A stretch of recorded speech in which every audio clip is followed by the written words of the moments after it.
Report number 18. This refers to the 2026 General Appropriations Bill, the parliamentary status of which is that we are in the period of interpellation. I further move that we now consider the budget of the Office of the Vice President and recognize the distinguished sponsor, our Chair of the Committee on Finance, Senator Sherwin Gatchalian. Any objection? The Chair hears none.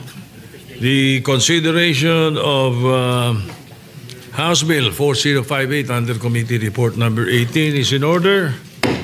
We now recognize Senator Sherwin Gatchalian, the Chairman of the Committee on Finance, to sponsor the budget of the Office of the Vice President. Thank you, Mr. President. Thank you. Thank you, Mr. President. Thank you, Majority Leader. Mr. President, we respectfully submit for the body's consideration the proposed new appropriations for the Office of the Vice President for fiscal year 2026 amounting to 889 million pesos. Thank you, Mr. President. Majority Leader. Mr. President, Senator Robin Padilla is seeking the floor for a manifestation of support. I move that he be recognized. Senator Robin Padilla is recognized. And by the way, he would like to recognize the presence of the Vice President, Vice President Sara Duterte. Welcome to the Senate, Your Honor. Go ahead, Senator Padilla. Maraming salamat po, Ginoong Pangulo at sa ating pong pinunong mayorya. Ako po'y walang katanungan sa ating ginoong sponsor, Senator Sherwin Gatchalian, kundi ako po'y magmamanifest lamang. Ako po'y natutuwa sapagkat dito po sa ating bulwagan ay atin pong hindi binawasan ang budget ng ating pangalawang Pangulo, bagkus ay dinagdagan. Sapagkat alam niyo po, sa akin pong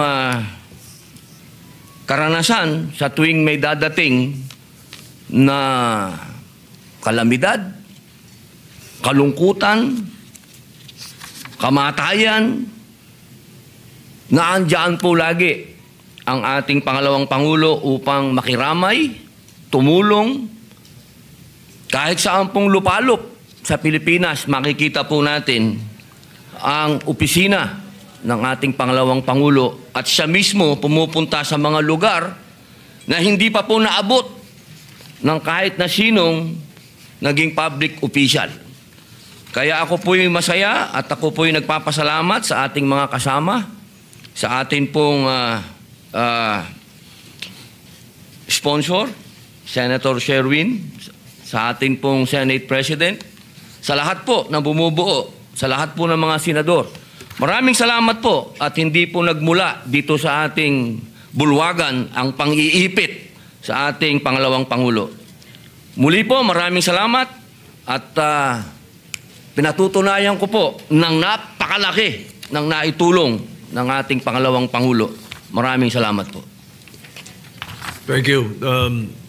Majority Leader, what is the pleasure of the body? Yes, Mr. President, there being no other reservation for interpellation, I move to close the period of interpellation on the budget of the Office of the Vice President and that the same be deemed submitted for the body's consideration. Any objection? Hearing none, the budget of the Office of the Vice President is hereby deemed submitted.